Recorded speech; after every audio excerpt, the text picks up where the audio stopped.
Hello. हाँ। हाँ, नमस्कार, राम राम प्यारे विद्यार्थियों। पायनियर एकेडमी के ऑनलाइन प्लेटफॉर्म पर आपका हार्दिक स्वागत है। मैं आज आपको बहुत ही महत्वपूर्ण और एक ट्रेंडिंग टॉपिक जातिगत जनगणना आपके सामने लेके थोड़ी देर में आगे की वीडियो में अपन इस पर डिटेल में चर्चा करेंगे। तो वर्तमान भारत पाकिस्तान के इस युद्ध के परिदृश्य को ध्यान में रखते हुए उसके ऊपर ज़्यादा अपन चर्चा नहीं कर पाएंगे, क्योंकि वो अपना केंद्र सरकार और अपनी भारतीय सेना के ऊपर अपने को पूरी जी जान से पूरा भरोसा है कि वो अपने कर्तव्य को बखूबी निभा रहे हैं और उनके रहते हुए हम अपने को आपको सुरक्षित महसूस कर पा रहे हैं। तो देशभक्ति का जज्बा अपने अंदर बरकरार रखते हुए अपन इस परिस्थिति के साथ साथ अपने अध्ययन कर्तव्य पथ में अपना कर्तव्य जो है वो अपना अभी अपन कंपटीशन की तैयारी कर रहे हैं, अपन प्रतियोगी परीक्षाओं के लिए जी जान से लगे हुए हैं। तो उसके अंदर अपन विचलित न होते हुए भी अपनी इस परिस्थितियों में भी अपने अध्ययन को आगे बढ़ाते हैं। तो जिसके अंदर एक महत्वपूर्ण टॉपिक जो अभी चर्चा में हाल ही में रहा है उसके ऊपर अपन डिटेल में आज चर्चा कर रहे हैं। तो जातिगत जनगणना, ये शब्द जातिगत जनगणना का अभी क्यों आपके सामने चर्चा में रहा है हो रहा है, जिसके कारण इसके ऊपर बहुत सारी बातें हैं, पक्ष और विपक्ष में भी अपन इसके ऊपर चर्चा करेंगे। तो जातिगत जनगणना का जो मेन जो शब्द है वो क्यों आया है और इसके अंतर्गत जनगणना शब्द का क्या महत्व है, जनगणना से अपन क्या क्या चीज़ें जो हैं वो लागू करते हैं, जिसके अंतर्गत अपन अभी इसमें डिटेल से चर्चा करेंगे। तो इसके अंदर मैं आपके सामने बताना चाहूँगा कि जनगणना जैसे अपनी अपनी वर्तमान परिदृश्य की बात करें तो भारत की लगभग 145 करोड़ आबादी अनुमानित अपन अभी मान के चल रहे हैं, क्योंकि लास्ट जो जनगणना हुई थी वो आपको अभी आइडिया होगा 2011 में हुई थी। तो अभी वर्तमान उसके हिसाब से अपन सरकारी आंकड़ों के आधार पे लगभग 145 करोड़ अपन वर्तमान में मान रहे हैं, जिसमें अपन अगर राजस्थान की बात करें तो 6.8 करोड़ के आसपास अभी वर्तमान जनसंख्या अपने राजस्थान की है। तो ये इसके अंदर अपन जो आगे चर्चा करेंगे तो अभी क्यों ये ट्रेंडिंग रहा है, तो इसके लिए इसके पहले इतिहास में, क्योंकि अभी जो अनाउंसमेंट केंद्र सरकार द्वारा अपनी जो महत्वपूर्ण घोषणा हुई है कैबिनेट कमेटी की, जिसके अंतर्गत उन्होंने जनगणना के साथ साथ जातिगत जनगणना शब्द का जो कराने के लिए अनाउंसमेंट किया है, जिसकी वजह से ये मुख्य रूप से चर्चा में रहा है। तो अपन इसकी चर्चा आगे करते हुए उससे पहले इसके पीछे का इतिहास थोड़ा सा जानने की कोशिश करेंगे, जिसकी वजह से अपने को थोड़ा आइडिया रहे और थोड़ी अपनी चीज़ें क्लियर रहें कि कहाँ से ये प्रक्रिया स्टार्ट हुई थी, किस किस क्षेत्र में, किस किस परिदृश्य में, किस किस प्रकार की योजनाओं नीतियों प्रबंधन में सरकार को, राज्य को, अपने को ये जनगणना और जो जनगणना के आंकड़े हैं वो अपने को काफ़ी महत्वपूर्ण काम में आते हैं। तो जिसके लिए अपन इतिहास के अंदर बात करना चाहें तो 1948 के जनगणना अधिनियम के अंतर्गत आर्टिकल 246 के सीरियल नंबर 69 पर इसका वर्णन किया गया है, जो इसके संघ सूची के अंदर निहित है। जैसा आप देख पा रहे हो ये संघ सूची के अंदर निहित है। संघ सूची का मतलब आप लोगों को पता होगा, क्योंकि अपनी संविधान में संघ सूची, राज्य सूची, समवर्ती सूची 3 प्रकार की सूचियां हैं, जिसके अंतर्गत तात्पर्य ये होता है कि संघ सूची में जो कानून, जो उस कानून के अंदर बदलाव, उसका क्रियान्वयन, ये सब है ना, वो केंद्र सरकार निर्धारित करता है। समवर्ती सूची में केंद्र और राज्य दोनों अपने सामंजस्य बना के वो सब इसके अंदर दोनों का नियंत्रण होता है। तो वो डिसाइड, जिसमें अंदर कुछ अलग आर्टिकल, कुछ अलग चीज़ें उसके अंदर निर्धारित की गई हैं। और राज्य सूची के अंतर्गत, राज्य सूची के जो विषय हैं उसमें अपन जो भी राज्य सरकार है वो अपने लेवल पे उनके ऊपर नियंत्रण, उनका ऊपर क्रियान्वयन वो सब करती है। तो ये जनगणना का जो अधिनियम है वो संघ सूची के अंतर्गत आर्टिकल 246 के सीरियल नंबर 69 में निहित किया गया है। और पहली जनगणना, और इस जनगणना का अपन अगर स्टार्टिंग से जो अपने अंग्रेजों का शासनकाल रहा कि कब से ये प्रारंभ हुआ, अगर उसकी चर्चा करना चाहें तो देखो ये सब चीज़ें अपन इसमें पढ़ेंगे, फैक्ट्स अपना अपनी जगह हैं, बाकी सब बातें अपन करेंगे। लेकिन ये छोटी छोटी जो चीज़ें हैं ये है आपको एग्जाम में बाकी सब लोगों से आप अगर बारीकियों पे, क्योंकि देखो सिलेक्शन उसी का होता है जो अपनी जी जान मेहनत के साथ साथ हर कमजोरी पे, हर कमी पे अपनी काम करते हुए उसके अंदर उसको पूरा अपनी कमजोरियों का निराकरण करते हुए उसके पूरे अपने अध्ययन क्षेत्र में उसको कमियों को दूर करता है। तो इसके अंतर्गत कमियों को दूर करने का मेरा कहने का तात्पर्य ये है कि अपने को तैयारी ऐसी करनी है कि एग्ज़ाम की जिसकी तैयारी कर रहे हैं उस एग्ज़ाम के लिए अपने अपने लेवल पे अपन जो कमियां रही हैं या जो अपनी विषय के ऊपर पकड़ कमज़ोर है या कोई टॉपिक ऐसा जो छूट ना जाए, तो वो उसको अगर अपन कवर करते जाएंगे तो अपन कोई भी गलती होने की संभावना नगण्य हो जाती है। तो ये मैं इसलिए कह रहा हूँ कि काफ़ी कुछ अगर ऑब्जेक्टिव टाइप की एग्जाम हुई, सब्जेक्टिव में अलग आपको डिटेल से बनाना पड़े, तो ऑब्जेक्टिव टाइप एग्जाम में ये छोटे छोटे जो क्वेश्चन है कई बार वो डाटाबेस क्वेश्चन भी ले लेता है। तो इसलिए इन चीज़ों का आर्टिकल वगैरह का सन डेट वगैरह का और उसका स्टार्टिंग, क्योंकि वर्तमान की तो अपने को याद रहता है लेकिन उसका इतिहास के अंदर स्टार्टिंग कहाँ से हुआ था वो सब चीज़ें कई बार लोग ध्यान नहीं देते। तो एग्जामिनर जो होता है वो अपने से बहुत एडवांस सोचता है, तो अपने को वहाँ तक सोचना है। तो अपना काम एग्जाम में लक्ष्य के ऊपर तीर जो बोलते हैं ना, लक्ष्य के तीर जो है ना वो लक्ष्य के ऊपर लगना चाहिए। तो वो क्या है कि वो सब ये सब अपने को ध्यान में रखते हुए यह देखना है। इसलिए अपने को ये डाटा जो मैं बात कह रहा हूँ, डाटा के सब आप याद करते हुए चलो तो अपने को कोई सफलता से रोक नहीं सकता। तो पहली जनगणना का जो प्रयास किया गया वो 1872 में किया गया और ब्रिटिश शासक लॉर्ड मेयो था जिसने ये भारत में जनगणना का पहला प्रयास किया, लेकिन ये जनगणना पूरी नहीं हो पाई। तो उसके बाद में 1881 ईस्वी में लॉर्ड रिपन के कार्यकाल में भारत में पहली नियमित जनगणना जो है वो पूरी हुई। तो अगर स्टार्टिंग प्रारंभ माना जाए तो 1881 में लॉर्ड रिपन के कार्यकाल में भारत की पहली नियमित जनगणना वो हुई थी। जिसके साथ साथ अगर अपन वर्तमान की बात करें तो एक बार मैं आपको बता दूं 2021 में, क्योंकि हर 10 साल के ऊपर जनगणना 2021 में होनी थी अभी लास्ट वाली जनगणना, लेकिन कोई उस टाइम आप जानते हो कि देश विदेश सब में हमने बहुत बड़े संकट का सामना किया कोविड महामारी के कारण, जिसके कारण ये भी हमें स्थगित करनी पड़ी। तो 2021 की जनगणना स्थगित हो गई थी। इसलिए वर्तमान समय में भारत में स्वतंत्र भारत में मतलब 1947 में आज़ाद हुआ, उसके बाद से 2021 वाली अपनी जो जनगणना है वो पूर्ण नहीं हो पाई। तो स्वतंत्र भारत में अब तक कुल 7 जनगणना हुई है। जो स्वतंत्र भारत की पहली जनगणना हुई थी वो 1951 में हुई थी। ये अपन अभी आगे भी चर्चा करेंगे, आगे वाली स्लाइड में अपन इसके बारे में चर्चा करेंगे। लेकिन ये एक बार छोटा इंट्रोडक्शन के रूप में आपको बता दूं कि कुल अगर जनगणना आपको एग्जाम में क्वेश्चन पूछे तो 7 अभी स्वतंत्र भारत में, ये शब्द आप हमेशा याद रखना, स्वतंत्र भारत की बात कर रहा हूं जिसमें कुल 7 हुई हैं। टोटल जनगणना तो 1881 से स्टार्ट हो गए, अभी 2021 वाली लास्ट जो होने वाली है, अभी 21 में नहीं हो पाई लेकिन अभी जैसे वो जल्द ही पूर्ण करवाएंगे। घोषणा जातिगत जनगणना की हो चुकी है, तो अगले साल या इस साल के अंतिम तक वो प्रारंभ कर देंगे। और इन जनगणनाओं में क्या होता है, क्योंकि जातिगत जनगणना वाला अपन टॉपिक इसलिए पढ़ रहे हैं क्योंकि नॉर्मल जो नियमित जनगणना होती है उस जनगणना में SC/ST का जो डाटा है वो तो हमेशा शामिल होता आ रहा है, जिससे उनका जो आरक्षण का उनकी योजनाएं, क्योंकि वो पिछड़े वर्ग हैं, आदिवासी जो भी इसके अंदर शामिल हैं, तो इसलिए ये तो अपने संविधान के अंदर भी निहित किया गया था। तो ये डाटा तो हमेशा नियमित जनगणना के साथ साथ लिया जाता है। लेकिन बाकी सभी जनजातियों जैसे अन्य पिछड़ा वर्ग हुआ, EWS हुआ, जनरल हुआ, इन सभी का अलग से एक डाटा एकत्रित नहीं किया जाता। इसलिए ये जातिगत जनगणना का इस बार अनाउंस हुआ है। तो उसका मतलब तात्पर्य वो है कि इस बार वाली जनगणना जो कंप्लीट जनगणना होगी उसमें ये कंप्लीट सभी जनजाति का डाटा भी जो है वो उसके अंदर शामिल अलग से किया जाएगा। तो अपन ये इसका इंट्रोडक्शन देखा, तो अगली स्लाइड में अपन चलते हैं। तो इसका इतिहास और इसके महत्व के बारे में बात करें तो आखिरी बार जो जातिगत जनगणना हुई थी, क्योंकि वो 1881 में, जैसे मैंने बोला आपको 1881 में लॉर्ड रिपन के कार्यकाल में प्रारंभ हुई थी, उस टाइम से ये कंप्लीट जातिगत जनगणना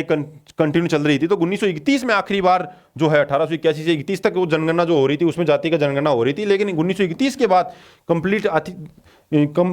जनगणना के अंदर जातिगत जनगणना हुई। उसके बाद जातिगत जनगणना नहीं हुई, सिर्फ SC/ST की जनगणना है वो उस अपनी जनगणना के साथ कंटिन्यू होती है। और स्वतंत्र भारत क्योंकि 1931 के बाद नहीं हुई, इसका मतलब क्या हुआ कि अभी तक नहीं हो रही थी। तो इसलिए स्वतंत्र भारत में, क्योंकि 1947 में भारत देश आज़ाद हुआ, 1947 में आज़ाद हुआ, 1951 में जो है वो अपनी पहली जनगणना थी, फर्स्ट, ठीक है, फर्स्ट जनगणना थी। तो स्वतंत्र भारत में उसके बाद कोई जातिगत जनगणना नहीं हुई, सिर्फ ये शब्द जो जातिगत जनगणना के लिए, क्योंकि स्वतंत्र 1951 के बाद अपन ये जनगणना जातिगत वाली नहीं कर रहे थे। हाँ, इसमें क्या हुआ, 2011 वाली जो अपनी लास्ट नियमित जनगणना हुई थी उसके अंदर इन्होंने सामाजिक आर्थिक जनगणना के लिए आंकड़े जरूर लिए थे, S socio economic caste census. इसमें इन्होंने शहरी ग्रामीण विकास मंत्रालय और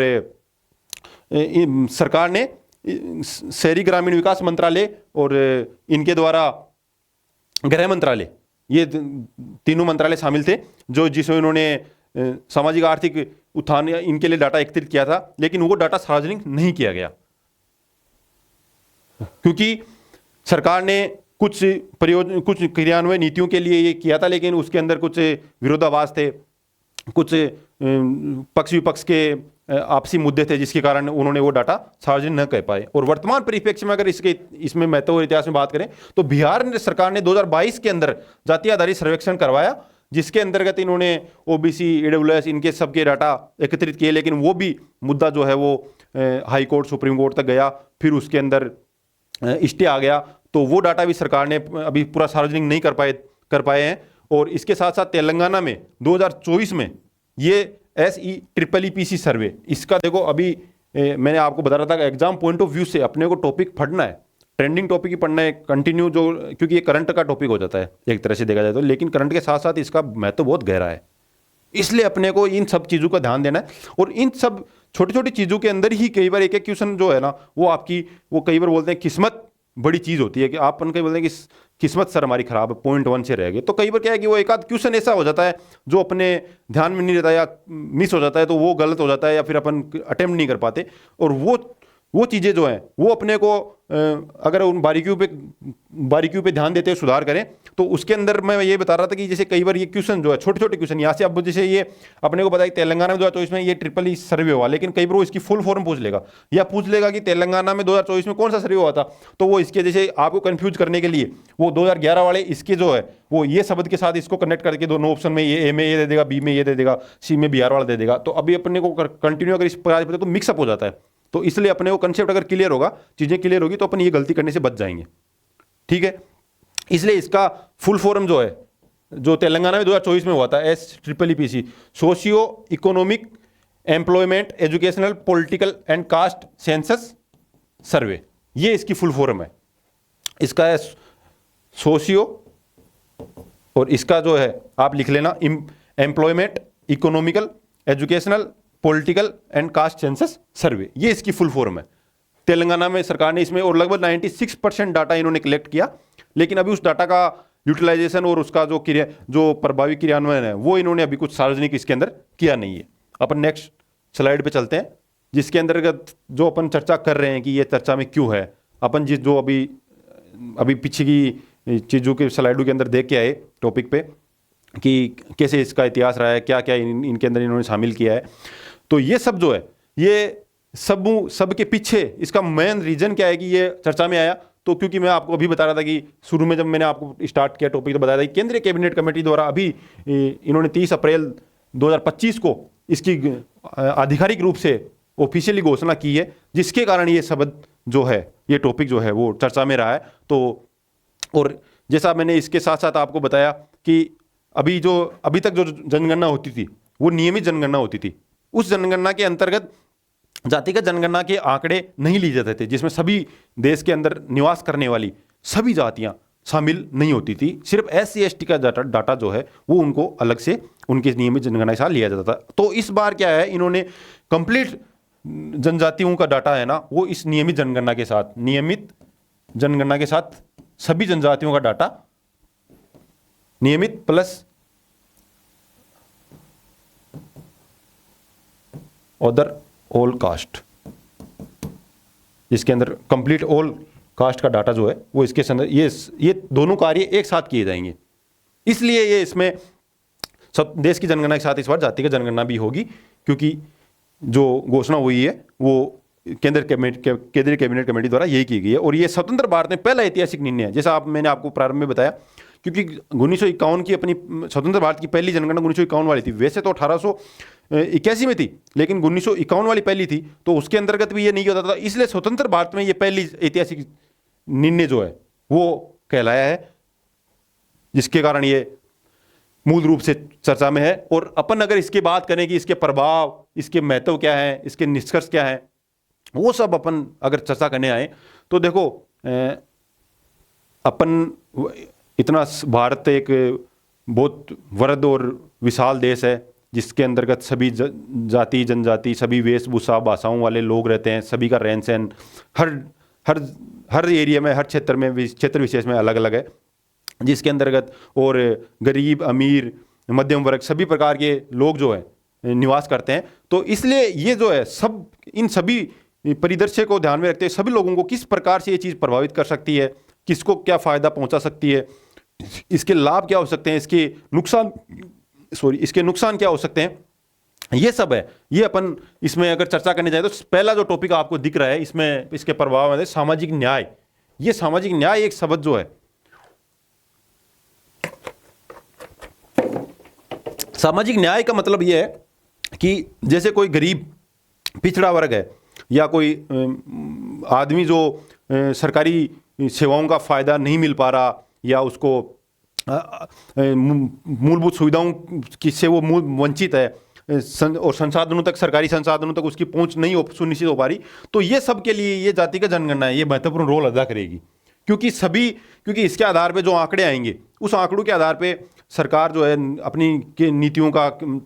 योजनाओं का क्रियान्वयन उनको मुख्य धारा में लाने के लिए पिछड़े वर्गों को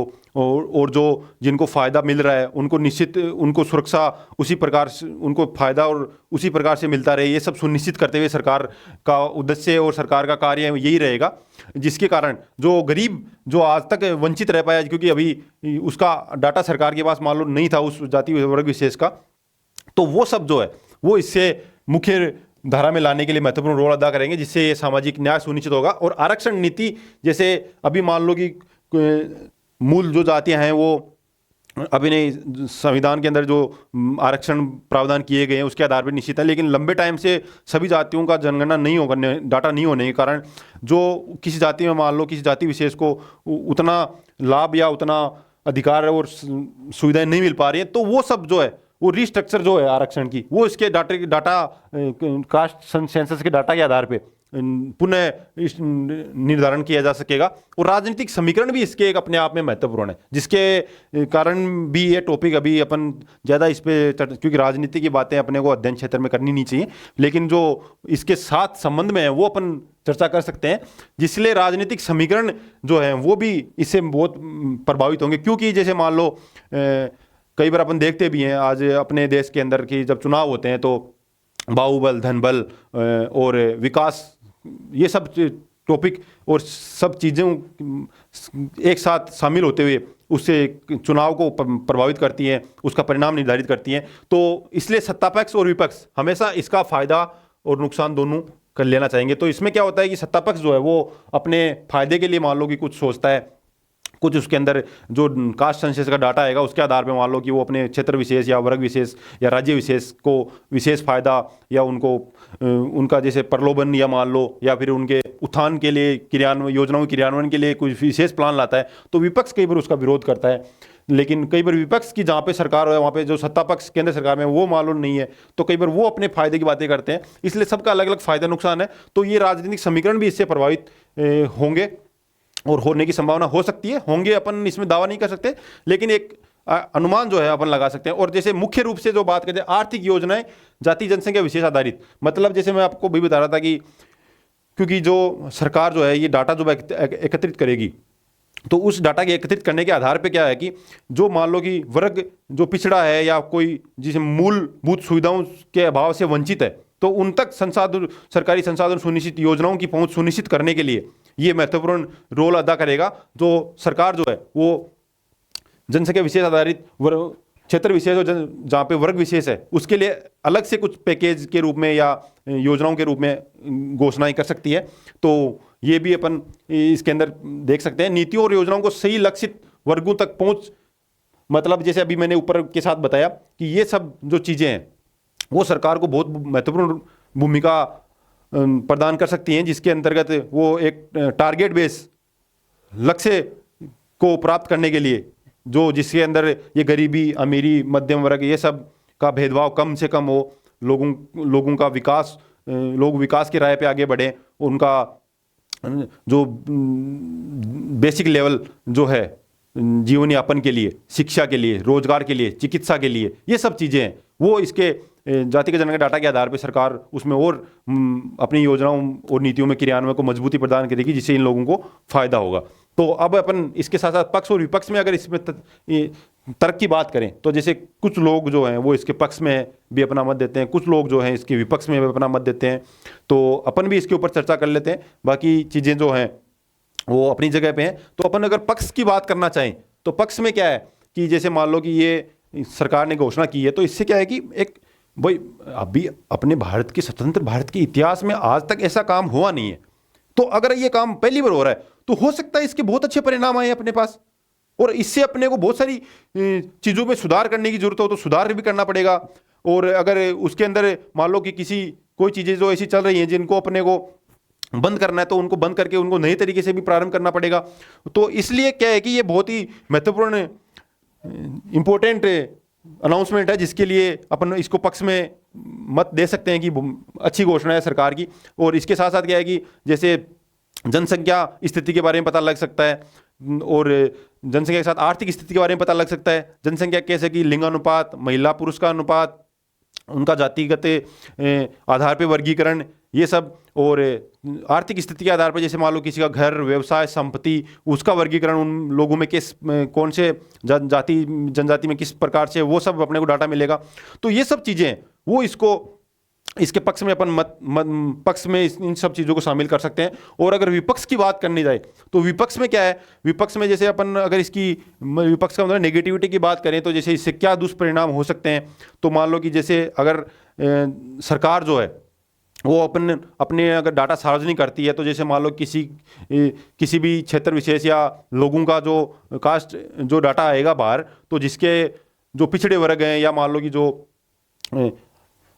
इस समाज की मूल धारा में नहीं है, उनमें दुर्भावना पैदा हो सकती है। जो अपर कास्ट या जो अन्य लोग हैं वो वहाँ पे उनमें कुछ डिस्प्यूट खड़ा हो सकता है कि क्योंकि सरकार जो है वो इन सब डाटाओं का बहुत इफेक्टिव या प्रभावी रूप से क्रियान्वयन के लिए उपयोग करेगी। तो इसलिए ये सब चीज़ें जो हैं वो इनमें डिफरेंस क्रिएट कर सकती हैं। इसके साथ साथ जैसे सरकार अभी भी कई पिछड़े वर्गों को फायदा या उनका उत्थान के लिए, उनके विकास को आगे बढ़ाने के लिए उनकी कई योजनाएं क्रियान्वयन कर रही है। तो उनके अंदर भी जो है वो विरोध उत्पन्न हो सकता है, क्योंकि जैसे कई बार देखते हैं कि किसी जगह पे है ना, किसी वर्ग क्षेत्र विशेष में किसी एक पर्टिकुलर वर्ग का प्रभाव होता है, जमीन के आधार पे, व्यवसाय के आधार पे, उद्योग के आधार पे। तो ये जब डाटा साझा होगा वहाँ पे अगर उसका कुछ और अदर कास्ट या जाति का अगर डाटा के अंदर डाटा सार्वजनिक होता है तो मान लो कि जो इफेक्टिव जो प्रभावी वर्ग है वो उसका विरोध वहाँ पे करेगा कि ये सही नहीं है, गलत है। तो ये सब चीज़ें ये अपन इसके विपक्ष में मान सकते हैं। और दूसरा अगर बात करें तो जैसे आज सरकार जो है वो भेदभाव कम हो समाज में और मेल मिलाप बढ़े, इसके लिए सरकार ने कई योजनाएं भी चला रखी हैं। तो जिसमें अपन कई बार क्या है कि जनरल कास्ट का कई बार मेल फीमेल किसी अन्य अदर कास्ट के या पिछड़े जनजाति से अगर शादी करता है मेल या पुरुष से, तो एक आर्थिक प्रोत्साहन भी सरकार देती है। तो इसके सार्वजनिक होने से जो है वो लोग इसका विरोध करेंगे, क्योंकि कोई भी अच्छी चीज़ है किसी भी समाज में, जो अगर खाई को अगर अपन मान लें कि जैसे खाई को बंद करने के लिए अगर कुछ योजनाएं कुछ क्रियान्वयन है तो कुछ लोग जो है वो उसका विरोध करते हैं, क्योंकि सब अच्छा चाहने वाले नहीं होते, कुछ बुरा चाहने वाले भी होती हैं। तो इसलिए हमें ये सब चीज़ें हैं वो इसको विपक्ष में प्रभावित करेंगी। इसलिए अपन इसके ऊपर चर्चा और अगर आगे करना चाहें तो जैसे मान लो कि साक्षात्कार के अंदर उनके अंदर भेदभाव उत्पन्न हो सकता है। तो ये सब चीज़ें हैं जो अपन इसके विपक्ष में मान सकते हैं। और बाकी जो है सरकारी नीतियों पर प्रभाव, राजनीतिक सीमांकन पर प्रभाव और जाति श्रेणी के भीतर उपवर्गीकरण भी इसके तहत अपन निर्धारित कर सकते हैं कि जैसे मान लो कोई भी कास्ट है वो उसका एक फिक्स क्राइटेरिया के आधार पर उसको परसेंटेज आरक्षण कुछ प्रतिशत आरक्षण दिया हुआ है। तो उसके अंदर भी कुछ और मान लो कि कास्ट सेंसस करवाने से कुछ और जो उसके अंदर सब कास्ट हैं वो भी अगर संख्या बल में अगर ज़्यादा होती हैं और लेकिन उनको उतना सुविधाओं का उनके पास अभाव है, मूलभूत संसाधनों तक उनकी पहुंच नहीं है, तो ये सब जो है वो उसके आरक्षण को भी उपवर्गीकरण करके उसके अंदर जो टोटल उसका जाति विशेष का अगर पर्टिकुलर मान लो कि कोई भी कि फिक्स या कितना भी आरक्षण है, उसके अंदर उनका अंदर डिवाइड करके अलग से मान लो कि 5% उसके अंदर करता है सरकार, इस टाइप से मतलब मैं आपको आइडिया दे रहा हूँ कि कर सकती है। तो इस चीज़ का जो है वो भी अपने को ये सब चीज़ें निर्धारित करने में फ़ायदा मिलेगा। और जनसंख्या वर्गीकरण के अनुसार लोग, जैसे मैं आपको बता रहा हूँ, सभी वर्गों तक लोगों तक मूलभूत सुविधाओं की पहुंच सुनिश्चित होगी, क्योंकि जैसे सरकार अभी भी आर्थिक उत्थान के लिए, लोगों के विकास के लिए कई योजनाएं बहुत पहले से चला रही है। वर्तमान में नई नई योजनाएं भी आपके सामने आ रही हैं, जैसे मनरेगा योजना है, ये बहुत पहले चल रही है। प्रधानमंत्री ग्रामीण आवास योजना है, उज्ज्वला योजना है, और